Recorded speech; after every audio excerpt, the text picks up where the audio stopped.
Encantamento. O infinito me lambe, me molha, me lambuza, com gotas de saliva nos pingos de chuva. O vento me abraça, me envolve, me sufoca, me enrola em seus braços macios de poeira. O sol me queima, me bronzeia, me penetra, me possui, com raios de luz e de calor que aguçam meu prazer.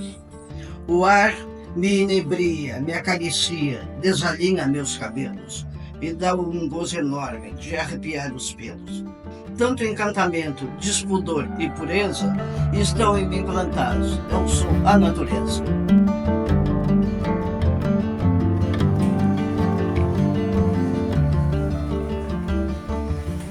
O meu nome é Ana Maria Petroni Pinho, filha de Marcos Duarte Pinho e Maria José Petroni Pinho. Eu nasci na cidade de Rio Grande. Aqui, nos retalhos da minha vida, vou apresentar alguns. Aqui, quando eu fiz 1 ano, ainda na cidade do Rio Grande, de Rio Grande. Aqui também, em Rio Grande, quando eu fui anjo numa procissão lá da Igreja de Nossa Senhora do Carmo. Aqui já em Porto Alegre, o dia que eu fiz 6 anos na Casa de Cultura Mário Quintana. Na época, então, Hotel Majestic. E onde houve um choque de realidade muito grande na minha vida. Que eu vim de Rio Grande, de uma família vim com 5 anos, de uma família muito fechada, em que eu achava que toda a humanidade tinha umas 10 pessoas, que era a minha família. E vim morar num hotel onde havia gente do mundo inteiro. E então ali eu descobri coisas que eu nem imaginava existirem, como a desonestidade, como pessoas tinham determinados poderes. Enfim, ali começou a se descortinar as descobertas da minha vida. Que eu já tinha 15 anos, onde fiz 15 anos, fui fazer os meus 15 anos, fui debutar na cidade do Rio Grande, onde eu nasci e onde estava a minha família. Aqui eu tinha 17 anos e era mais ou menos a minha adolescência de reuniões dançantes, da turma, da escola, enfim, foi uma época de grandes descobertas da minha vida também, tanto no plano intelectual, na escola, quanto no plano social, amizades, reuniões dançantes. Enfim, a adolescência foi uma época muito boa. Bem, e o tempo foi passando, e a vida foi andando, e chegou um dia em que eu fui morar na Espanha e viajar praticamente pelo mundo inteiro por causa de um casamento com uma pessoa de funções diplomáticas. Ao atravessar o muro, tinha-se que passar pela guarda da Inglaterra, pela guarda da Rússia, pela guarda dos Estados Unidos. Um não acreditava no outro, tinha que ser revisado em cada. E na da Rússia, perguntaram quanto dinheiro eu levava. E eu disse que não levava dinheiro, porque o marido é que levava o dinheiro. E nós passávamos com um carro um colombiano que transportava lá as pessoas que queriam conhecer o lado oriental, que era um lado muito vigiado, né? E então, quando perguntaram quanto dinheiro eu levava, e eu disse que não levava dinheiro, eles lá falaram em russo, que eu não entendi nada, e pegaram a minha bolsa. Me confundiram, não sei com quem, até hoje não sei com quem me confundiram. Liberaram meu marido, liberaram o colombiano e eu fiquei. Foi, acho que o maior susto que eu tive na minha vida. porque na véspera tinham matado um casal em lua de mel que tinha ultrapassado a fronteira no Rio, de noite. Você ouviu os tiros quando mataram. E eu achei, agora que nunca mais vou ver o meu pai, nunca mais vou ver a minha mãe. Foi um susto muito grande. Mas não sei, trouxeram depois um transferidor, alguma coisa, e mediram as minhas sobrancelhas. E as minhas sobrancelhas me salvaram. Viram que eu era eu e não a pessoa que eles desconfiaram que fosse. E eu estou aqui até hoje. Não fui morta no Muro de Berlim. Bem, continuando aí os retalhos dessa vida, que já se faz bem longa, aconteceu algo assim que eu não esperava que pudesse acontecer. Durante a filmagem de Dr. Zhivago,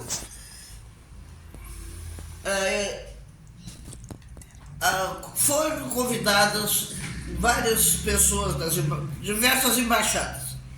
E nós também fomos convidados. Estava um frio, sim, parece que estava 5 graus abaixo de zero. Era um frio muito grande. Então as atrizes, o Hannah O'Day e a Julie Christie, ficavam dentro de barracos para não se resfriarem, porque um resfriado custava muito dinheiro para Hollywood. E lá pelas 3 da tarde, a Ellen, que era Relações Públicas da Metro Goldwyn Mayer, me chamou e disse: olha, o diretor quer falar contigo. E eu, achando que era uma brincadeira, disse para ele que amanhã eu vou. E ela disse: não, ela falou em espanhol, não é broma, é verdade. E me chamou. E eu subi então no estrado alto, onde ficava o diretor filmando uma cena de guerra. E aqui eu estou com o diretor David Lean, que era o mais famoso da época, quando me convidou para fazer teste em Hollywood. E eu levei um susto muito grande.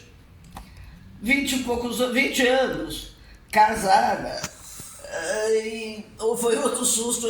Eu entendi o que ele falou em inglês, mas não compreendi o que ele estava dizendo, né? E aí ele então repetiu pausadamente, e a Ellen falou em espanhol.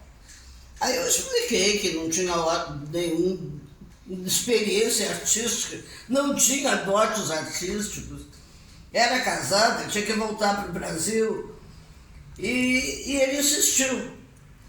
No outro dia, não tem essa foto aqui. No outro dia, ele me fez subir no bonde onde o Zhivago desce quando morre, o doutor Zhivago, que é o Omar Sharif, e me filmaram, né? Eu levei um susto muito grande também, sendo filmada pelo David Lean de Hollywood, descendo de um bonde. Mas, enfim, desci do bonde, sendo filmado. Aqui junto com o Omar Sharif, o pessoal das várias embaixadas, né?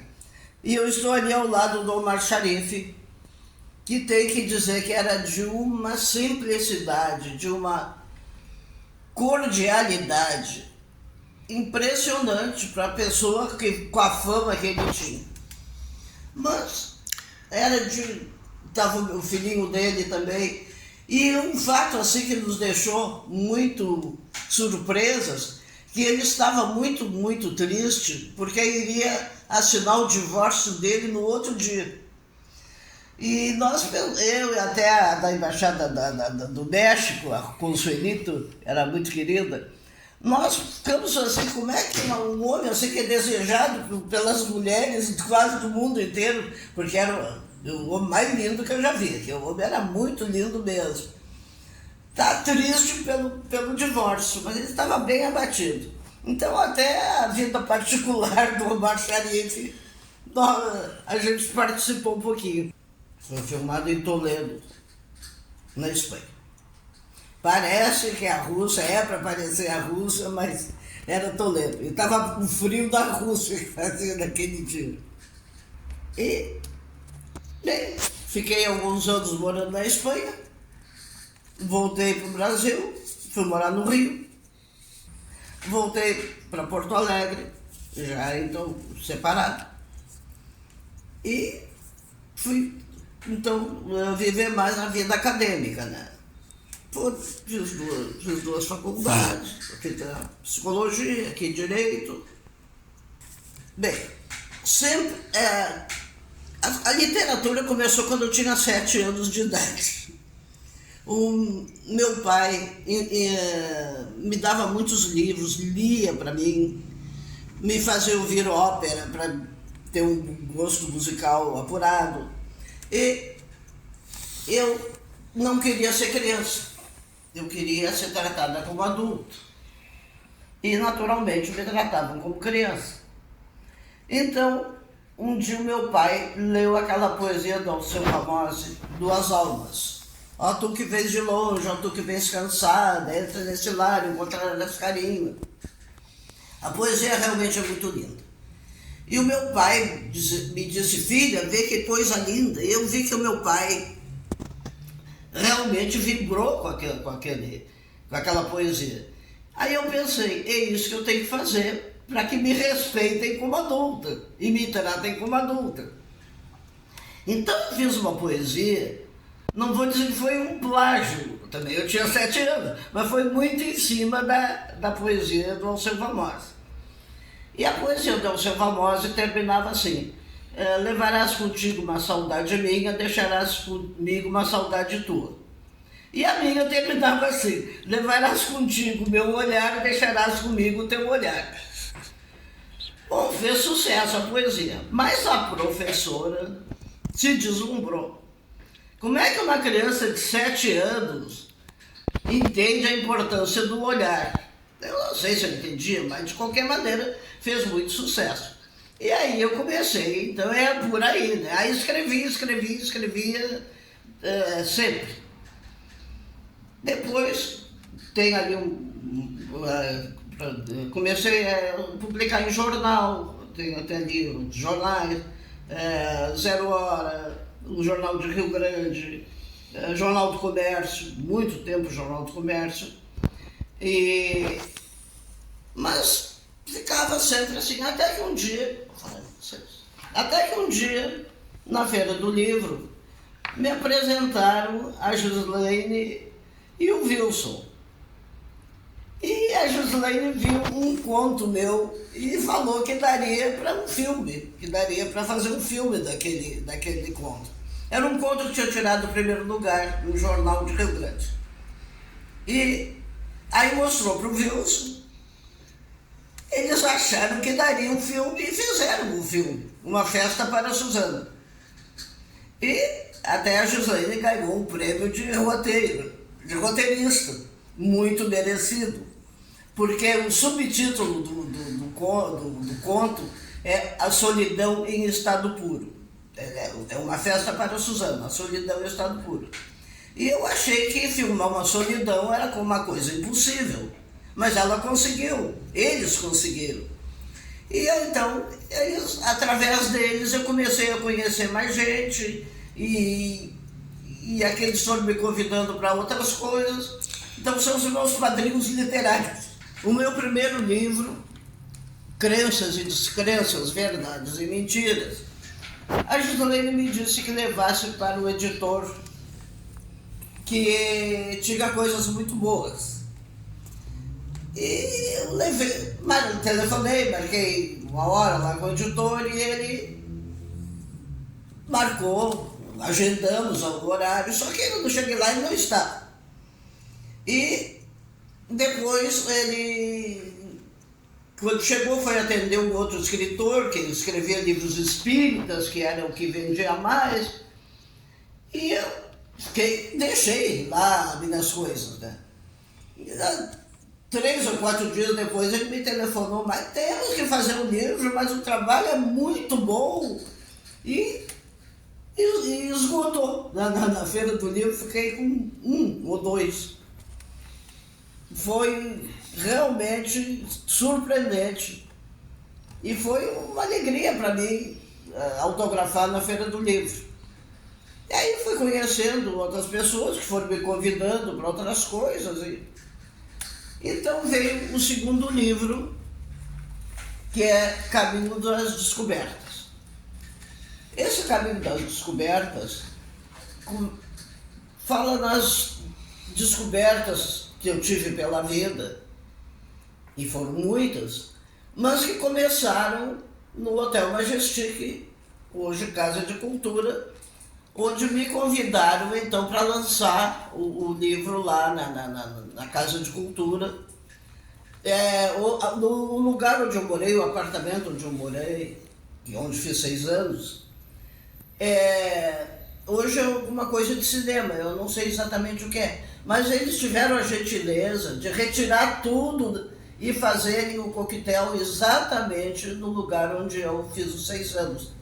E esses 6 anos foram muito importantes na minha vida, porque até então, eu não me considerava uma pessoa, era uma criança.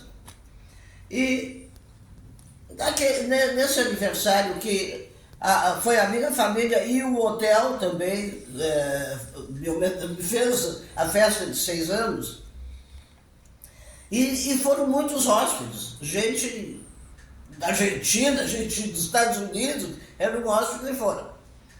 E nesse dia, eu digo sempre que foi o dia que eu fiz o parto de mim mesmo. Foi o dia que eu me descobri pessoa. Foi o dia que eu achei que eu tinha um significado no mundo. Porque tanta gente estava ali e eu desatei a chorar. Chorei tanto que tiveram que me tirar do aniversário. Então a minha mãe ficou recebendo os convidados. E eu tive que... um médico que morava do lado do nosso apartamento achou que eu estava emocionada demais, que eu tinha que sair. Então, esse dia foi o dia que eu me descobri pessoa com algum significado no mundo. Aqui está o convite feito pela editora. Pela editora e pela Casa de Cultura. O convite não foi só a editora, foi a Casa de Cultura e o governo, até o governo do estado que está aqui, foi feito o convite, o que me emocionou muito mesmo. E o livro seguinte? Bem, depois então veio No Visível ou Invisível. Aqui tem um ensaio, não é conto, não é um ensaio, onde através da ciência eu provo, acho que descubro a existência de Deus através da ciência. Esse ensaio foi estudado até por uma loja maçônica. Eu sei, quer dizer, pelo menos me pediram autorização para estudá-lo. Não sei se estudaram, mas pelo menos eu dei autorização, porque ele foi publicado uma parte primeiro no Jornal do Comércio. E aí depois eu aumentei, acrescentei muita coisa, e aí então ele está aqui, mas não, então no visível, que é o que nós vemos, enfim, está o invisível que eu dei. E não é só isso. Eu tenho uma mania de criar hipóteses. Não chega a ser teoria porque não é comprovado. Mas há uns 40 anos eu escrevi que árvore tinha cérebro. Então é a ciência me mostrando as coisas. E as pessoas disseram, mas como é que a árvore vai ter cérebro? Eu disse, mas se a árvore sabe pegar a água, o adubo, e transformar em oxigênio, e espalhar pelas folhas, tem que ter alguma coisa que organize isso. Porque se jogar numa pedra, não vai acontecer nada. Então tem que ter, que não seja um cérebro humano, mas tem que ter algum cérebro. E há 5 ou 6 anos, era umas 7 da noite, uma amiga me ligou. Ana, tu não é louca? Na Suécia descobriram que a árvore tem cérebro. Então, faz uns 5 ou 6 anos, descobri que eu não sou louca. Bom, aí também outra teoria que tem também do visível e invisível que explica muitas, isso nunca foi divulgado também, explica muitos acidentes de automóvel, porque está tudo bem explicado ali. Quando entra eu chamo o útero de ferro, quando fecha a porta do carro, tu está dentro de uma coisa de metal. Aí liga o motor, vem o barulho do motor, lembra muito o barulho do coração da mãe que o feto ouve. Enfim, tem o calor do carro, tem muita coisa que até hoje não foi descrito. Eu descobri isso quando eu tinha 11 anos. Agora, não me pergunta como. E escrevi depois. Então, a pessoa, às vezes, quando está numa situação difícil, ela regride muito, isso a psicologia ensina, né? Sempre tem a regressão. E se ela está numa situação de vida meio difícil e ela regride dentro do carro, ela fica meio alienada. Meio alienada não é a palavra certa, mas fica meio distante das coisas. E isso explica muito os acidentes. Um pouco fora da realidade.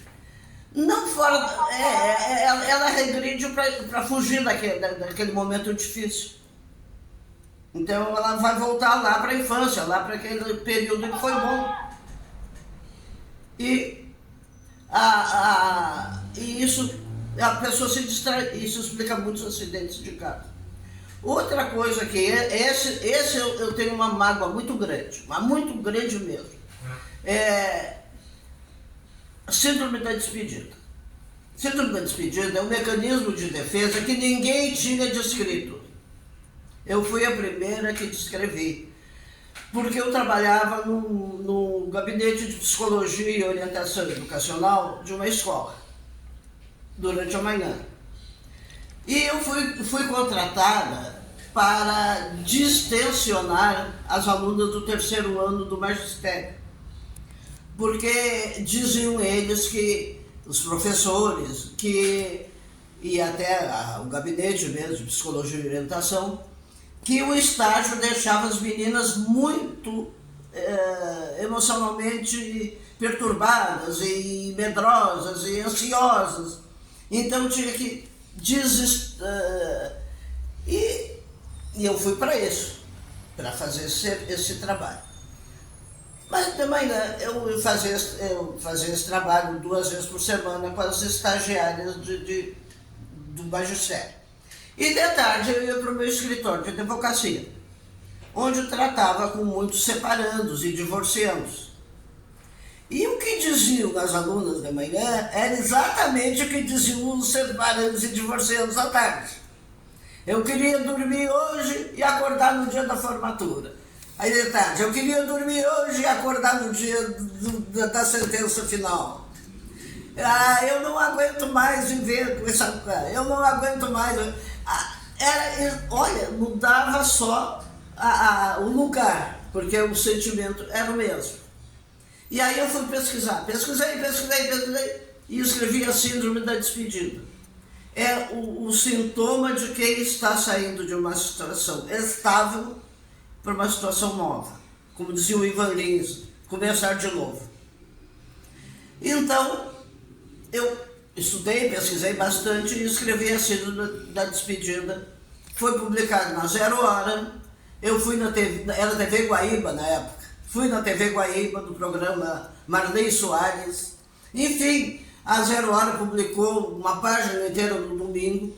E hoje no Google sai uma coisa completamente diferente, nem não é aquilo, dá como síndrome da despedida, e que não é, e nem cito meu nome, eu não, mas enfim, distorceram tudo aquilo que eu fiz.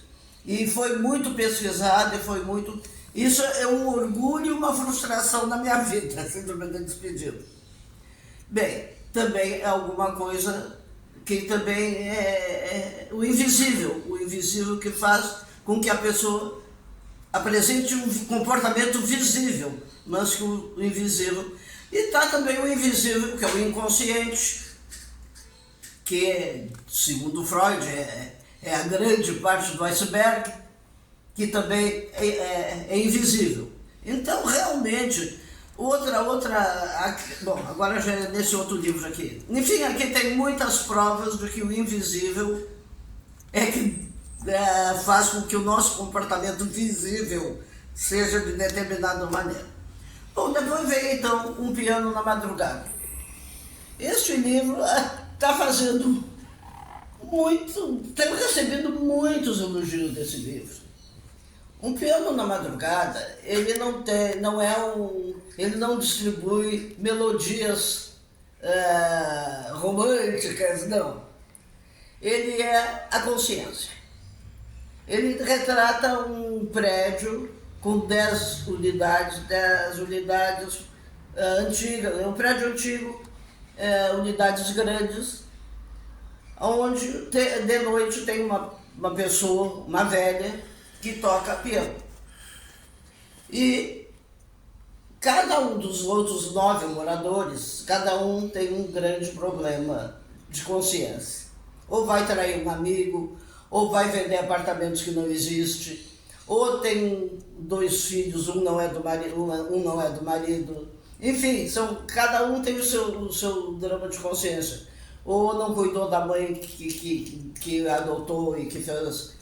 Então, na hora em que as pessoas têm que resolver esse problema, o piano toca uma música exatamente relativa àquele problema.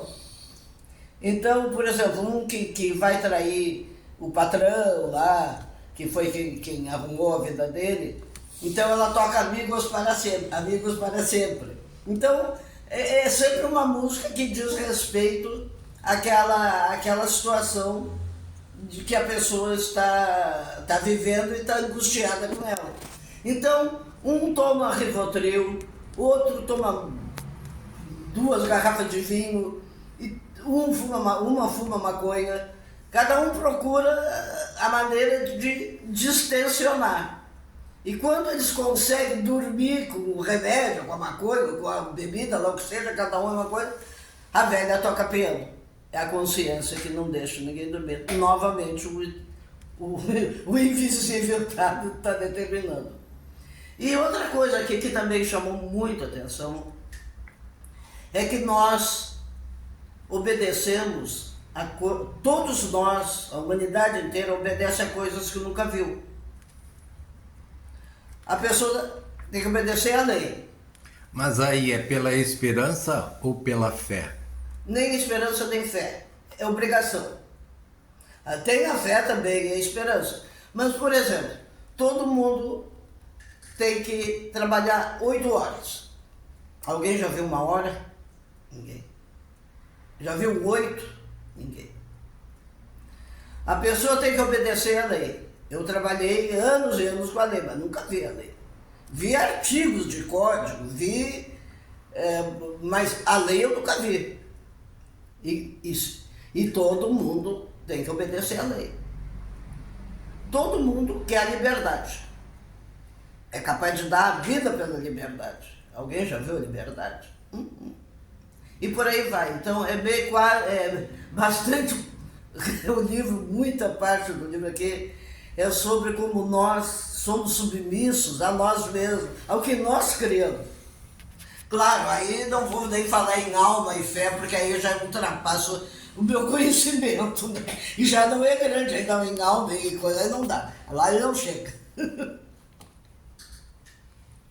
Eu agradeço a vocês, porque saber um pouco dessa minha vida, que não é uma vida tão interessante, embora aqui nos livros eu fale alguma coisa, a vida muitas vezes colocou um banquete à minha frente e eu recusei. Passei a vida comendo canja de galinha.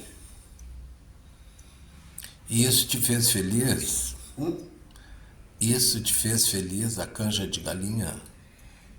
Olha, não vou dizer que fez feliz, mas faz com que eu pense por que eu não aproveitei algumas das oportunidades, e foram muitas, que a vida me ofereceu.